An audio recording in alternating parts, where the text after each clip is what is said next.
దీని కనుక మనం చూసినట్లయితే మనం ప్రీవియస్ క్లాస్ లో చెప్పుకున్నాం రాజనీతి శాస్త్రం అంటే ఏంటి, రాజనీతి శాస్త్రం యొక్క ప్రాధాన్యత, అదేవిధంగా ఆ తర్వాత వచ్చినటువంటి రాజనీతి శాస్త్ర అధ్యయనం దృక్పథాలు, ఇవన్నీ చెప్పుకోవడానికి ఒక బలమైనటువంటి ఒక కారణం కావాలి. అసలు ఈ రాజనీతి శాస్త్రం అనేటటువంటి దాని యొక్క మనుగడే ఈ రాజ్యం పైన జరగడం అనేటటువంటి మనం చెప్పుకుంటాం. రాజ్యం అనేటటువంటిది లేకుండా రాజనీతి శాస్త్రం లేనే లేదు. ఎందుకయ్యా అని చెప్పేసి అంటే ఈ రాజనీతి శాస్త్రం అనేటటువంటిది రాజ్యంలో మూల స్తంభాలుగా ఉన్నటువంటి ప్రజల గురించి ప్రభుత్వ వ్యవస్థల గురించి, అదే రకంగా ప్రజాజీవనం యొక్క స్థితిగతుల గురించి మన రాజనీతి శాస్త్రం అనేటటువంటి బోధించడం జరుగుతుంది. కనుక ఈ రాజనీతి శాస్త్రం యొక్క ప్రాధాన్యత అనేటటువంటి పెరగడానికి ఒక మూల స్తంభంగా ఉన్నటువంటి రాజ్యం గురించి కనుక మనం చూసినట్లయితే మనకి మొట్టమొదటి క్లాస్ లో మీకు చెప్పిన విధంగా అరిస్టాటిల్ గారి గురించి ఇక్కడ మరలా చెప్పుకోక తప్పదు. అరిస్టాటిల్ ఒక మాట చెప్పాడు. ఏమని చెప్పాడు? మానవుడు సంఘజీవి మరియు రాజకీయజీవి అని చెప్పాడు. అంటే మానవుడు సంఘంలో జీవించడానికి అనునిత్యం కూడా తాపత్రయపడుతూ ఉంటాడు. ఏ ఒక్క మానవుడు కూడా ఇతరులతో కలిసి జీవించాలని కోరుకుంటాడు కానీ ఏ ఒక్కరు కూడా ఒంటరిగా జీవించడానికి ఇష్టపడదు. కనుక ఈ యొక్క రాజ్యం అనేటటువంటి దాన్ని భావప్రతిపదిగా చేసుకునే ఈ యొక్క మానవుడు అనేటటువంటి వాడు ముందుకు నడవడం అనేటటువంటి జరుగుతుంది. కనుక ఈ రాజనీతి శాస్త్రంలో ఈ రాజ్యం యొక్క ప్రాధాన్యతని కనుక మనం చూసినట్లయితే అసలు ఈ రాజ్యం అంటే ఏంటి అనే దాన్ని మనం ఒకసారి పరిశీలన చేసుకున్నట్లయితే ఒక నిర్దిష్ట భూభాగంలో వ్యవస్థీకృతమై ఉన్నటువంటి ఒక ప్రజా జీవనాన్ని రాజ్యం అని చెప్పేసి చెప్పుకోవచ్చు. ఒక నిర్దిష్ట భూభాగంలో వ్యవస్థీకృతమై ఉన్నటువంటి ప్రజా జీవనాన్ని ఇక్కడ మనం రాజ్యం అని చెప్పేసి చెప్పుకోవాలి. మనం ప్రాచీన కాలంలో కనుక చూసినట్లయితే మనకి ఎక్కడా కూడా రాజ్యం అనేటటువంటి భావన తెలియదు. అవునా కదా? ఫస్ట్ మనం చూసినటువంటిది తెగలు అనేటటువంటి ఒక మాట విన్నాం. అవునా? తెగలు అనేటటువంటి మాటని మనం విన్నాం. ఆ తెగల నుంచి ఆ తర్వాత కుటుంబ వ్యవస్థ అనేటటువంటిది ఆవిర్భావం చెందడం జరిగింది. తెగల నుంచి కుటుంబ వ్యవస్థ అనేటటువంటి ఈ కుటుంబ వ్యవస్థ నుంచి నేడు మనం చెప్పుకునేటటువంటి రాజ్యము అనేటటువంటి ఒక వ్యవస్థీకృతమైనటువంటి సమాజం ఏర్పడుతుంది. ఓకేనా? ఇదే కనుక మనం చూసినట్లయితే ఈ యొక్క రాజ్యం అనేటటువంటి భావాన్ని మనకి వెలుగులోకి తీసుకొచ్చినటువంటి వారు గ్రీకులు. మనకి వెలుగులోకి తీసుకొచ్చినటువంటి వారి యొక్క రాజ్యభావాన్ని ఎవరయ్యా అని చెప్పేసి అంటే గ్రీకులు. ఈ యొక్క గ్రీకులకి రాజ్యం అంటే ఏంటో తెలియదు. వారికి తెలిసినటువంటిదల్లా పోలీస్ అని చెప్పేసి తెలుసు. పోలీస్ అనేటటువంటి తెలుసు. పోలీస్ అంటే నగర రాజ్యము అని చెప్పేసి అర్థం. పోలీస్ అంటే నగర రాజ్యము అని చెప్పేసి అర్థం. ఈ విధంగా ఈ యొక్క తెగల నుంచి కుటుంబ వ్యవస్థ ఏర్పడి ఈ కుటుంబ వ్యవస్థ నుంచి ఇప్పుడు మనం చెప్పుకునేటటువంటి ఈ యొక్క నగర రాజ్యంలోనికి ఈ యొక్క గ్రీక్ అనేటటువంటి వాళ్ళు ఈ యొక్క రాజ్యాన్ని తీసుకురావడం జరిగింది. ఓకేనా? ఇలాగైతే మనం చూసినట్లయితే 15వ శతాబ్ద చివరి కాలంలో రోమన్ సామ్రాజ్యం అనేటటువంటిది విచ్ఛిన్నం కావడంతో అక్కడ ఉన్నటువంటి ఒక తెగ ట్యూటానిక్ ట్రైబ్స్ అనేటటువంటి ఒక తెగ ఉంది. ట్యూటానిక్ ట్రైబ్స్ అనేటటువంటి ఒక తెగ ఉంది. రాసుకుంటున్నారా మీరు? ట్యూటానిక్ ట్రైబ్స్ అనేటటువంటి ఒక తెగ ఉంది. ఆ తెగ ఏం చేసింది? 15వ శతాబ్దంలో ఆ యొక్క రోమన్ సామ్రాజ్యం విచ్ఛిన్నం కావడంతో వాళ్ళ మాటని ఉపయోగించుకోవడం జరిగింది. ఈ యొక్క అధికార వ్యవస్థను ఏర్పాటు చేసుకోవడం జరిగింది. ఆ అధికార వ్యవస్థకి స్టేటో అనేటటువంటి పేరుని ఆపాదించుకోవడం జరిగింది.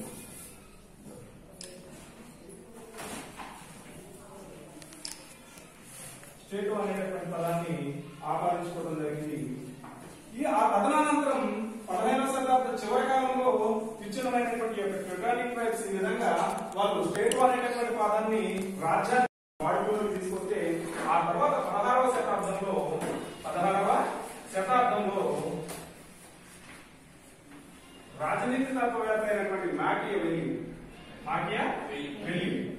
ఈ యొక్క మాకియావెల్లి రచించినటువంటి ప్రముఖ గ్రంథమైనటువంటి ది ప్రిన్స్ అనేటటువంటి గ్రంథంలో ఇతను స్టేటో అనేటటువంటి పదాన్ని ఉపయోగించడం జరిగింది.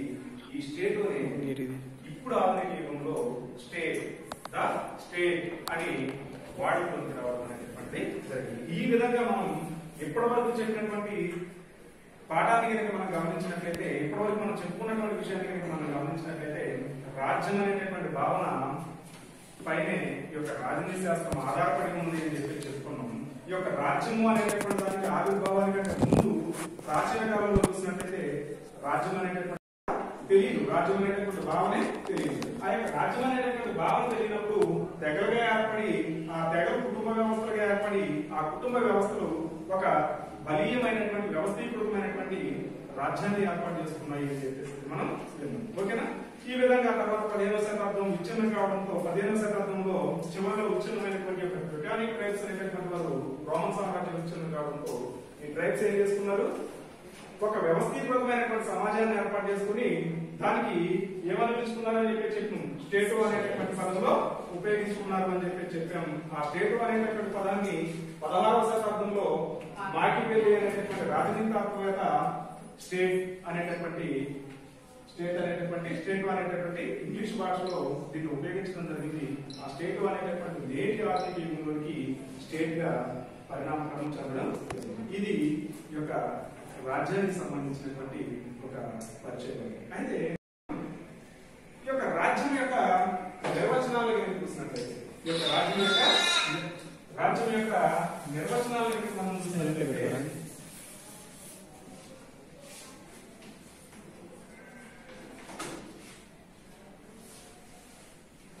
ఈ నిర్వచనాలను కూడా మనం తెలుసుకునే ముందు ఒక విషయాన్ని ఇక్కడ మనం గమనించాల్సినటువంటి అవసరం ఎంతైనా సరే. ఏమైనా అని చెప్పేసి అంటే గ్రీక్ తత్వవేత్త అయినటువంటి అరిస్టాటిల్ ఈ రాజ్యానికి సంబంధించినటువంటి నిర్వచనాన్ని కానీ ఒక రాజ్యానికి సంబంధించినటువంటి ఒక భావాన్ని ఒక రకమంగా చెప్తే ఆ తర్వాత వచ్చినటువంటి ఆధునిక రచయితలైనటువంటి హాబ్స్, లాక్, రూసో మరి ఒక రకంగా ఈ యొక్క రాజ్యావిర్భావం గురించి తెలియపరచడం అనేటువంటి జరిగింది. ఈ రాజ్యావిర్భావాన్ని ఈ విధంగా తెలియజేయడంతో ఈ యొక్క నిర్వచనాలను కూడా అనేక రకాలుగా నిర్వచించుకోవడం అనేటువంటి జరిగింది. ఇక్కడ అరిస్టాటిల్ దృష్టిలో మీరు చూసినట్లయితే మానవుని యొక్క స్వాభావిక కోరికలు, మానవుని యొక్క స్వాభావిక సహజ కోరికలు ద్వారా ఈ యొక్క రాజ్యం అనేటటువంటి భావన ఏర్పడింది అని చెప్పేసి చెప్తున్నారు. అంటే ఇక్కడ మానవుడు అనేటటువంటి వాడు ఎవడైనా సరే కావచ్చు, ప్రాచీన కాలంలో ఉన్నటువంటి మానవుడా లేకపోతే ఆధునిక కాలంలో ఉన్నటువంటి మానవుడా అనేది మనం చూస్తున్నట్లయితే మానవుడు ఎవరికైనా సరే సహజంగా కొన్ని కోరికలు ఉంటాయి అంటారా ఉండవు, తప్పనిసరిగా కోరికలు ఉంటాయి. ఆ కోరికల ఆధారంగా ఈ అరిస్టాటిల్ దృష్టిలో స్వాభావిక కోరికల దృష్ట్యా మానవుడు అనేటటువంటి వాడు ఒక సమాజాన్ని ఏర్పాటు చేసుకున్నాడు, అది రాజ్యం అని చెప్పేసి చెప్పాడు. అయితే ఆధునిక కాలంలోకి వచ్చేసరికి ఈ యొక్క ఆధునిక రాజనీతివేత్తలైనటువంటి హాబ్స్ కావచ్చు, జాన్ లాక్ కావచ్చు, జేజే రూసో కావచ్చు, వీళ్ళేం చెప్తారని అని చెప్పేసి అంటే మానవుడు అనేటటువంటి వాడు సామాజిక ఒడంబడిక, సోషల్ కాంట్రాక్ట్ థియరీ అని చెప్పేసి అంటారు. ఈ యొక్క సామాజిక ఒడంబడిక అనేటటువంటి ఒక ఒడంబడిక ద్వారా రాజ్యావిర్భావం చేసుకున్నాడు అని చెప్పేసి చెప్పడం జరుగుతుంది. కనుక ఈ యొక్క ఆధునిక మరియు ప్రాచీన తత్వవేత్తల యొక్క అభిప్రాయాలకు అనుగుణంగా వీటి నిర్వచనాలు కూడా మనం తర్వాత తెలియజేసినటువంటి రాజనీతి తత్వవేత్తలు వేరువేరుగా వారి యొక్క నిర్వచనాలను వివరించడం అనేటటువంటి జరిగింది. ఆ నిర్వచనాలను మనం ఒక్కొక్కరిగా గమనించినట్లయితే అరిస్టాటిల్ తన యొక్క రాజ్యానికి సంబంధించినటువంటి నిర్వచనాన్ని ఈ క్రింది విధంగా తెలియజేయడం జరుగుతుంది. అదేంటి అని కనుక మనం చూస్తే, మానవుని ప్రాథమిక అవసరాలను తీర్చడానికి ఏర్పడి అతనికి ఉత్తమ జీవితం ప్రసాదించేటటువంటిదే రాజ్యం. మానవుని యొక్క ప్రాథమిక అవసరాలను తీర్చడానికి ఏర్పడి అతనికి ఉత్తమమైనటువంటి జీవితాన్ని ప్రసాదించేటటువంటిదే రాజ్యం అని చెప్పేసి చెప్పారు. అంటే ఇక్కడ చూడండి, మానవుని యొక్క ప్రాథమిక అవసరాలను తీర్చడమే కాకుండా అతనికి ఏ రకమైనటువంటి జీవితాన్ని అందించదని చెప్పి చెప్తున్నాడు. రాజ్యం అనేటటువంటి ఉత్తమమైనటువంటి జీవితాన్ని అందించుద్ది అని చెప్పి చెప్తున్నాడు. కనుక ఇక్కడ అభిప్రాయంలో రాజ్యం అనేటటువంటిది సుఖప్రదమైనటువంటి జీవితాన్ని అందించడానికి ఏర్పడినటువంటి, మానవునికి సుఖప్రదమైనటువంటి జీవితాన్ని అందించడానికి ఏర్పడినటువంటి ఒక సంస్థ రాజ్యం అని చెప్పేసి అరిస్టాటిల్ తెలియపరచడం అనేటటువంటిది జరిగింది. ఓకేనా? నెక్స్ట్ వన్ కనుక చూసినట్లయితే బ్లడ్షిల్లీ కనుక చూసినట్లయితే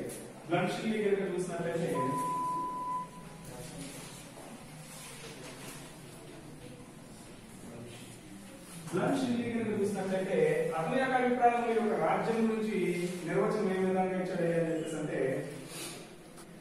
ఒక నిర్ణీత ప్రదేశంలో నివసించే రాజకీయంగా వ్యవస్థీకృతమై ఉన్నటువంటి సమాజాన్ని రాజ్యము అని చెప్పేసి చెప్పడం జరిగింది. ఒక నిర్ణీత ప్రదేశంలో రాజకీయంగా వ్యవస్థీకృతమై ఉన్నటువంటి సమాజాన్ని రాజ్యము అని చెప్పేసి వ్యవహరించడం జరిగింది. ఏంటిలో అర్థమవుతుందా లేదా? ఓకే, ఈ రకంగా రాజ్యానికి సంబంధించినటువంటి నిర్వచనాన్ని బ్లడ్షిల్లీ ఈ విధంగా తెలియజేస్తే, తర్వాత వుడ్రో విల్సన్ యొక్క చూసినట్లయితే వుడ్రో విల్సన్ యొక్క భావనతో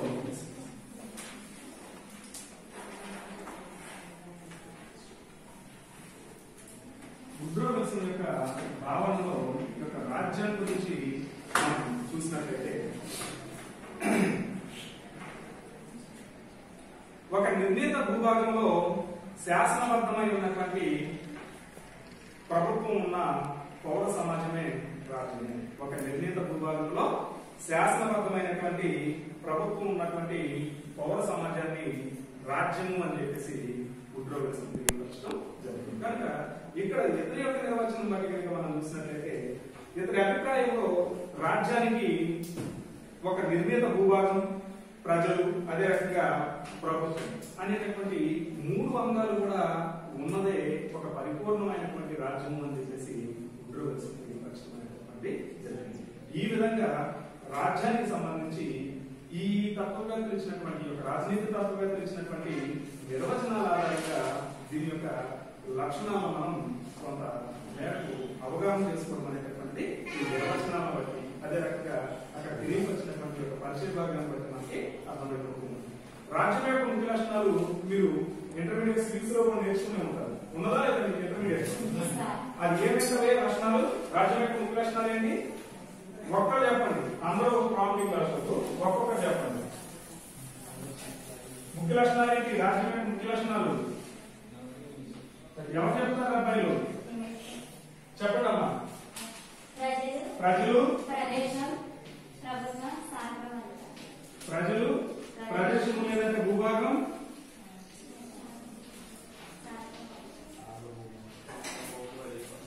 ప్రజలు, ప్రదేశం లేదంటే భూభాగం, తర్వాత ప్రభుత్వము, 4 సార్వభౌమాధికారం.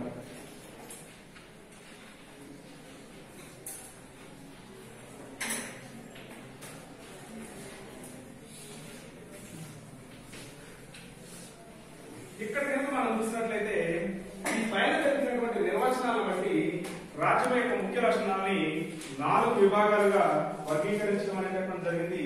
ఆ 4 ఏమిటి అనేది మనం చూస్తే ఇక్కడ మొట్టమొదటిది ప్రజలు. మనం ఒక నిర్ణీత భూభాగం అనుకున్నాం.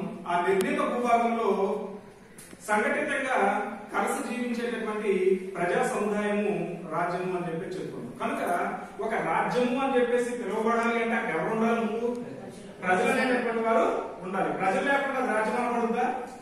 ఏమ్మా గట్టి చెప్పండి. ఇటువంటి మాట కూడా చెప్పండి. రాజ్యంలో ప్రజలు అనేటటువంటి భావం లేకుండా రాజ్యం అనేటటువంటి ఏర్పాటు. కనుక ఈ ప్రజలు అనేటటువంటి వారు రాజ్యానికి ఉండేటటువంటి మొట్టమొదటి లక్షణంలో ఒకటిగా చెప్పుకోవాలి.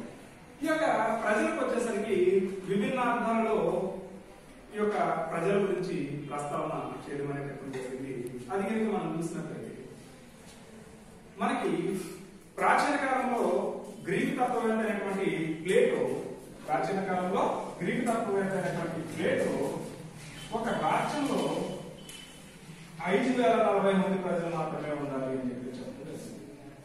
ఒక రాజ్యంలో 5040 మంది ప్రజలు మాత్రమే ఉండాలి అని చెప్పేసి చెప్పడం జరిగింది.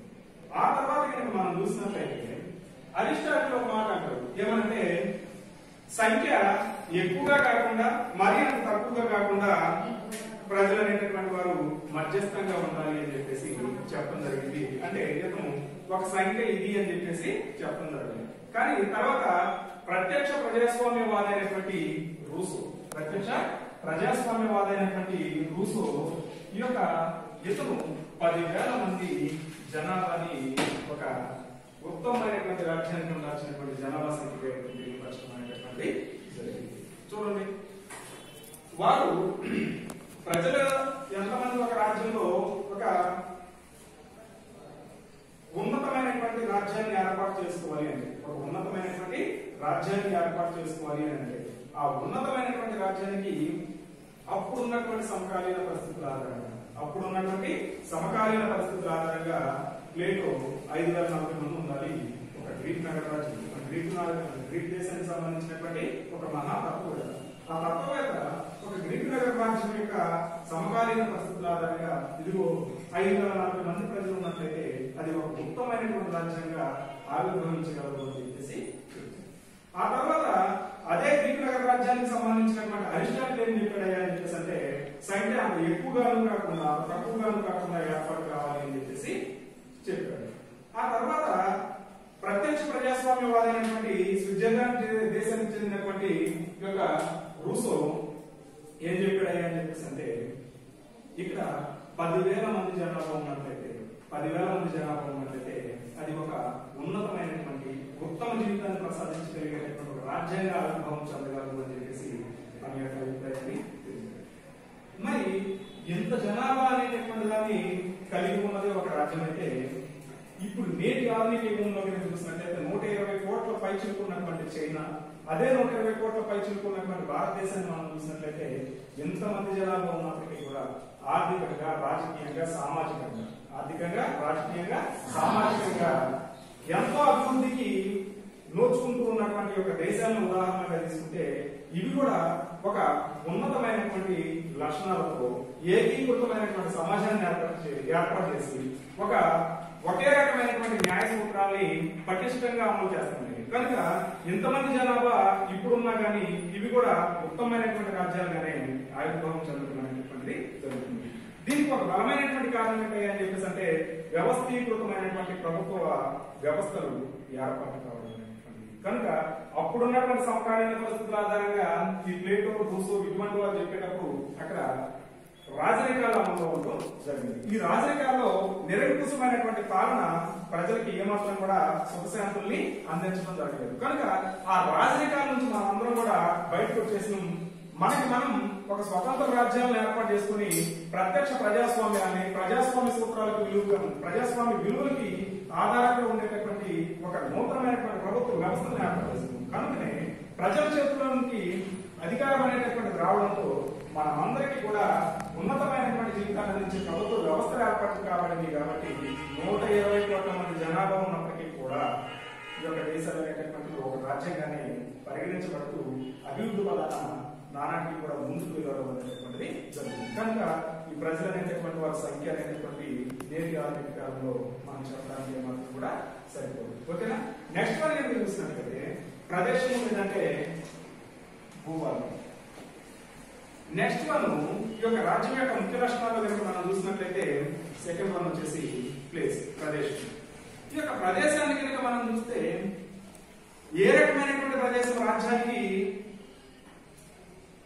ఒక శ్రేయస్కరమైనటువంటిది అని చెప్పేసి అంటే భౌగోళికంగా సారవంతమైనటువంటి ప్రదేశం అనేటటువంటి ఈ యొక్క రాజ్యానికి ఒక ముఖ్యమైనటువంటి భాగంగా మనం ఇక్కడ చెప్పుకోవాలి.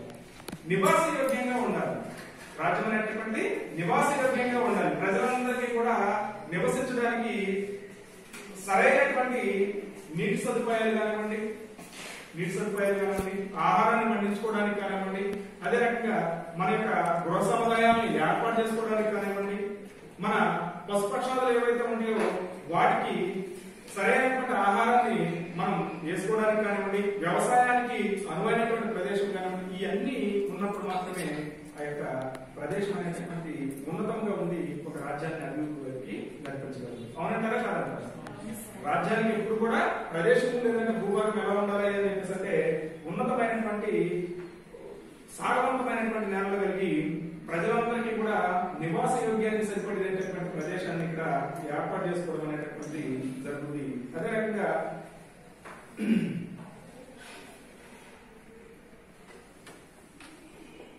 అలానే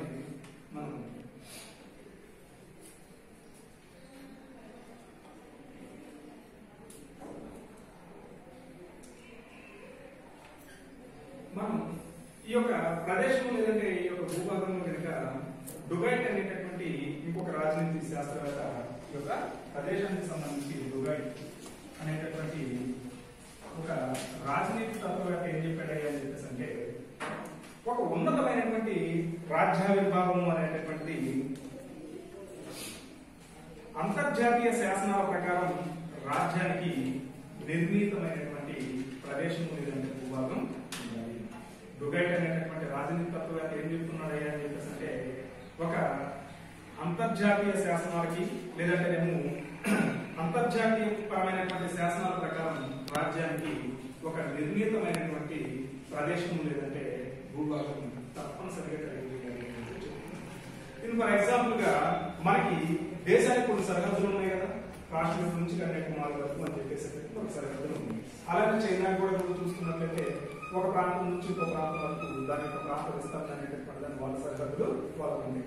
అందుదాకా మీ ఇల్లు ఉన్నది, మీ ఇంటికి సరిహద్దులు ఉన్నాయి కదా, మీ ప్రాంతంలో మీ ఏరియాలో మీకు ఉన్నటువంటి ఇంటికి ఇది కూడా ఒక తూర్పుపోయినా ఈ భాగం నుంచి ఈ భాగం వరకు సెంటు భూమి పలానా వ్యక్తికి చెందినటువంటి అని చెప్పేసి ఒక ఇంటికి సంబంధించే మనం ఇన్ని రకాలుగా పాటిస్తూ ఉంటే ఒక రాజ్యానికి సంబంధించి ఒక శాసనబద్ధమైనటువంటి నిర్ణీత ప్రదేశం ఉండాలి. కానీ ఆ నిర్ణీత ప్రదేశం కనుక మనం ఏర్పాటు చేసుకున్నట్లయితే ప్రపంచంలో ఎప్పుడు కూడా యుద్ధాలు అనేటటువంటివి ఇరుగు పొరుగు దేశాల యుద్ధాలు అనేటటువంటివి తలపడుతుంది. కనుక ఈ డుగైట్ అనేటటువంటి శాస్త్రవేత్త ఒక నిర్దిష్టమైనటువంటి సారవంతమైనటువంటి భూమితో పాటుగా ఒక నిర్ణీత ప్రదేశాన్ని రాజ్యాలు అనేటటువంటివి ఏర్పాటు చేసుకోవాలి అని చెప్పేసి తెలియపరచడం జరిగింది. తాడుగా మీరు చూసినట్లయితే మూడోది ప్రభుత్వం, గవర్నమెంట్.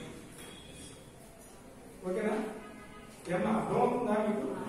మీరు రాముడేసరికి అర్థమవుతుందా లేదా? అర్థమవుతుంది అందరికి. నెక్స్ట్ మనం తాడుగా మనం చూసినట్లయితే రాజ్యానికి ప్రజలు ప్రదేశం అనేటటువంటి ఎంతైతే ముఖ్యమో ఈ రెండింటికంటే కూడా ప్రభుత్వము అనేటటువంటి ఈ వ్యవస్థ అత్యంత ప్రధానమైనటువంటి ఒక భాగంగా మనం చెప్పుకోవాలి. రాజ్యానికి కలిగినటువంటి ముఖ్యమైనటువంటి లక్షణాల్లో మూడోదైనటువంటి ప్రభుత్వం రాజ్యానికి కావాల్సినటువంటి ముఖ్యమైనటువంటి ఒక లక్షణం మనం చెప్పుకోవాలి. ఈ ప్రభుత్వం అనేటటువంటిది లేకుండా ఈ రాజ్యంలో ఉన్నటువంటి ప్రజలను నియంత్రించడానికి సాధ్యపడేటటువంటి విషయం. ఓకేనా? వన్స్ అప్ అనే టైం కనుక మనం చూసుకున్నట్లయితే మనం ప్రాచీన కాలంలో కనుక చూసుకుంటే లేకపోతే మేము ఆదిమ సమాజాల్లో కనుక మనం చూసుకున్నట్లయితే మానవుడినే నరమాంస భక్షకుడిగా మారి వాడి యొక్క ఆహార సేకరణలో మానవుడికి ఒక ఎదుటి మానవుని తినేటటువంటి పరిస్థితి. బలవంతునిదే రాజ్యము, విన్నారా ఈ పదం ఎప్పుడైనా? బలవంతునిదే రాజ్యము అనేటటువంటి ఒక ఆదిమ సమాజ భావం నుంచి ఎవరైనా సరే నేటి ఆధునిక సమాజాల్లో జీవించగలటువంటి పరిస్థితుల్లోనికి మనం రాగలిగాము అని చెప్పేసి అంటే అక్కడ మనకి ఒక ప్రభుత్వం అనేటటువంటి ఒక యంత్రాంగం యొక్క ప్రజలందరి యొక్క సమిష్టి జీవనాన్ని ఒకే న్యాయ సూత్రాల ఆధారంగా ముందుకు నడిపించడం అనేటటువంటి జరుగుతుంది. మనకి ఆదిమ సమాజాలు అనగానే ఒక మీకు తర్వాత చెప్పాల్సినటువంటి అంశం ఇది ఏంటంటే చెప్పేసి అంటే ప్రాకృతిక వ్యవస్థ, స్టేట్ ఆఫ్ నేచర్ అని చెప్పేసి ఉంటుంది. ఆ ప్రాకృతిక వ్యవస్థలో హాబ్స్ రూసో ఒకటే చెప్తారు. ఈ ప్రాకృతిక వ్యవస్థ అనేటటువంటిది నూతన రాజ్యం ఆవిర్భావించడం కంటే ముందు ప్రజలు జీవించినటువంటి ప్రదేశమే ఈ యొక్క ప్రాకృతిక వ్యవస్థ. ఈ ప్రాకృతిక వ్యవస్థలో మానవుని యొక్క జీవితాన్ని హాబ్స్ ఒకే ఒక మాటలో చెప్తూ దుర్భరమైనటువంటిది, పశుప్రాయమైనటువంటిది అని చెప్పి చెప్తుంది. థామస్ హాబ్స్ ప్రాకృతిక వ్యవస్థలో మానవుని యొక్క జీవితాన్ని ఒకే ఒక మాటలో చెప్తూ మానవుని యొక్క జీవితం అనేటటువంటిది దుర్భరమైనటువంటిది మరియు పశుప్రాయమైనటువంటిది అని చెప్పి చెప్తుంది. ఎందుకని ఈ రకంగా చెప్పాడని అని చెప్పేసి అంటే అక్కడ ప్రభుత్వ వ్యవస్థలు అనేటటువంటివి లేకపోవడం చేత బలవంతుడు బలహీనుడిని దోచుకునేటటువంటి పరిస్థితులు ఉన్నాయి. అటువంటి పరిస్థితుల నుంచి ఆధునిక సమాజాలు ఏర్పడిన తర్వాత ప్రభుత్వాలు అనేటటువంటి రూపొందుకున్నాయి. ఈ ప్రభుత్వాలు ప్రజల యొక్క జీవనాన్ని అస్తవ్యస్తం కాకుండా అందరూ కూడా ఒకే రకమైనటువంటి నిర్దిష్ట నియమాలకి తలంచి అదే నిర్దిష్టమైనటువంటి న్యాయ సూత్రాలకి పాటిస్తూ ఒక రకమైనటువంటి సామాజిక జీవనాన్ని గడపడానికి ఈ ప్రభుత్వాలు అనేటటువంటిది ఒక ఆయుధంగా మనకు ఉపయోగపడడం అనేటటువంటిది జరిగింది. ఆ తర్వాత కింద మనం చూసినట్లయితే రాజ్యానికి ఉన్నటువంటి వివిధ అంగాలలో ఈ యొక్క ప్రభుత్వం అనేటటువంటిది ఒకటి. ఈ ప్రభుత్వ వ్యవస్థ ఈ యొక్క రాజ్యంలో ఉన్నటువంటి ప్రజల యొక్క జీవన విధానాన్ని ముందుకు నడిపించేటటువంటి ఒక నావ. ఈ యొక్క నావ అనేటటువంటిది లేకుండా, ప్రభుత్వం అనేటటువంటి నావ లేకుండా మనిషి యొక్క జీవన ప్రయాణం అనేటటువంటిది సరిగా ఇది మాత్రం కూడా జరగదు. కనుక ఈ ప్రభుత్వ వ్యవస్థలు పటిష్టంగా అదే రకంగా ఒక నిర్దిష్టమైనటువంటి నియమాలతో నిబంధనలతో కూడుకొని ఏర్పాటు కావడం అనేటటువంటి జరిగింది. ఈ ప్రభుత్వాలు నేటి యొక్క ఆధునిక సమాజంలో కనుక చూసినట్లయితే ఈ ప్రభుత్వ రూపాలన్నీ కూడా ప్రజల యొక్క సమ్మతితో ఏర్పాటు కాబట్టి ప్రజల యొక్క కోరికల్ని తీర్చేటటువంటి వ్యవస్థలుగా ఇవి రూపాంతరం చెందడం అనేటటువంటి జరిగింది. ఓకేనమ్మా. నెక్స్ట్ వరకు మనం చూసినట్లయితే ఫోర్త్ వన్ చివరి సార్వభౌమాధికారం. ఈ యొక్క సార్వభౌమాధికారాన్ని కనుక చూసినట్లయితే సార్వభౌమాధికారం అంటే ఏంటో చెప్పండి, ఒక్కరు చెప్పండి. ఒకే ఒక మాట, ఒకే ఒక పదంలో చెప్పండి. సార్వభౌమాధికారం అంటే ఏంటి? ఒక రాజ్యానికి కలిగినటువంటి అత్యున్నతమైనటువంటి అధికారాన్ని సార్వభౌమాధికారం అని చెప్పేసి అంటారు. ఆ సార్వభౌమాధికారాన్ని కలిగి ఉన్నటువంటి వ్యక్తిని సార్వభౌమాధికారి అని చెప్పేసి అంటారు. ఓకేనా. ఒక రాజ్యానికి గల అత్యున్నతమైనటువంటి అధికారం ఏంటిది? అది సార్వభౌమాధికారం. ఈ సార్వభౌమాధికారాన్ని కలిగి ఉన్నటువంటి వ్యక్తిని సార్వభౌమాధికారి అని చెప్పేసి అని వ్యవహరిస్తారు. సరే చూడండి, ఈ యొక్క సార్వభౌమాధికారి అనేటటువంటి వాడి కనుక మనం చూసినట్లయితే రాజ్యానికి ఉన్నటువంటి అత్యున్నతమైనటువంటి అధికారం ఈ యొక్క సార్వభౌమాధికారం అని చెప్పేసి అన్నాం. ఈ సార్వభౌమాధికారికి మించి రాజ్యంలో ఏ ఒక్క వ్యక్తి కూడా అధికారాన్ని చెలాయించడానికి ఇక్కడ వీలు లేదు. ఈ యొక్క రాజ్యంలో ఉన్నటువంటి యొక్క సార్వభౌమాధికారి యొక్క ఆజ్ఞను ధిక్కరించేటటువంటి హక్కు కూడా ఇక్కడ ప్రజలకు ఏమాత్రం కూడా లేదు. ఈ యొక్క ప్రజాస్వామ్యాలలో సార్వభౌమాధికారి కనుక ప్రజా వ్యతిరేక కార్యకలాపాలను నిర్వర్తించినప్పుడు ఇంక ఏ సందర్భంలో కూడా ప్రజలు ఇతని యొక్క ఆజ్ఞలను తిరస్కరించి కానివ్వండి, ఇతనికి వ్యతిరేకంగా కానివ్వండి, ఏ ఒక్కరు కూడా వ్యవహరించడం అనేటటువంటి జరగదు. ఒక రాజ్యాంగాన్ని ఏర్పాటు చేసుకుని ఆ రాజ్యాంగ నియమ నిబంధనలకి అనుగుణంగా ఈ యొక్క రాజ్యంలో ఉన్నటువంటి ప్రజల్ని మరియు ఆ యొక్క ప్రభుత్వ యంత్రాంగాలను మొత్తాన్ని నడిపించేటటువంటి ఒక నాయకుడు ఈ యొక్క సార్వభౌమాధికారి. కనుక ఈ యొక్క సార్వభౌమాధికారి అనేటటువంటి వాడు లేదంటే ఈ యొక్క సార్వభౌమాధికారానికి రాజ్యంలో విశేషమైనటువంటి స్థానాన్ని కల్పించడం అనేటటువంటిది జరిగింది. ఓకేనా. ఈ యొక్క సార్వభౌమాధికారాన్ని కనుక మనం చూసినట్లయితే ఎన్ని రకాల సార్వభౌమాధికారం అనేటటువంటి వెరీ గుడ్ ఏంటది?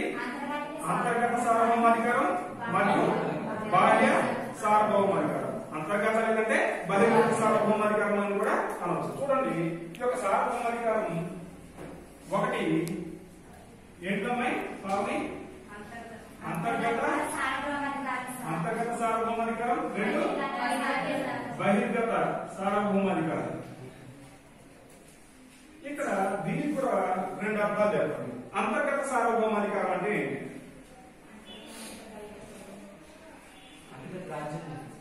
వెరీ ఒక దేశంలోని సమస్త ప్రజలకు మరియు సర్వ వ్యవస్థలకు వర్తించేటటువంటి అధికారాన్ని ఈ యొక్క అంతర్గత సార్వభౌమాధికారం అని చెప్పేసి అంటారు. ఒక నిర్దిష్ట భూభాగంలో వ్యవస్థీకృతమై ఉన్నటువంటి ఆ యొక్క ప్రదేశానికి లేదంటే పౌరులకి సంబంధించినటువంటి అధికారాలను చెలాయించడాన్ని ఈ యొక్క అంతర్గత సార్వభౌమాధికారం అని చెప్పేసి వ్యవహరిస్తారు. బహిర్గత సార్వభౌమాధికారం అంటే ఏంటి? రాజ్యానికి వెలుపల అంటే మనలాగనే సర్వస్వతంత్రులుగా ఉన్నటువంటి ఇంకొన్ని దేశాలకు సంబంధించి వాళ్ళ సార్వభౌమాధికారం వాళ్ళకు ఉంటది కదా. ఒకరి యొక్క సార్వభౌమాధికారాన్ని మరి ఒక దేశస్తులు గౌరవించుకుంటూ సార్వభౌమాధికారులు గౌరవించుకుంటూ స్నేహ సంబంధాలను కొనసాగించడం యొక్క బహిర్గత సార్వభౌమాధికారంగా చెప్పుకోవచ్చు. ఇక్కడ ఈ యొక్క అంతర్గత సార్వభౌమాధికారంలో ఏ ఒక్క దేశానికి సంబంధించినటువంటి ఇతర దేశస్తులు కూడా ఈ యొక్క అంతర్గత సార్వభౌమాధికారంలో తలదూర్చడానికి ఇక్కడ వీలు లేదు. అదే రకంగా బహిర్గత సార్వభౌమాధికారంలో కూడా ఇక్కడ ఏ దేశానికి సంబంధించినటువంటి స్వతంత్ర రాజ్యాలకు సంబంధించినటువంటి సార్వభౌమాధికారులు ఇతర రాజ్యాలకు సంబంధించినటువంటి సార్వభౌమాధికారులు స్నేహ సంబంధాల పూర్వకంగా వర్తక వ్యాపారాలను నిర్వర్తించుకోవడానికి ఈ యొక్క బహిర్గత సార్వభౌమాధికారం అనేటటువంటిది దోహదపడడం జరుగుతుంది. ఆ బహిర్గత సార్వభౌమాధికారంలో సైతం కూడా ఒకరి యొక్క మనోభావాన్ని, ఒక దేశం యొక్క సార్వభౌమాధికారాన్ని మరి ఒక దేశానికి సంబంధించినటువంటి సార్వభౌమాధికారికి సూచన తప్పకుండా గౌరవించడం అనేటటువంటిది జరుగుతుంది. ఈ రకంగా ఒక రాజ్యం అనేటటువంటిది ఆవిష్కృతం కాబట్టి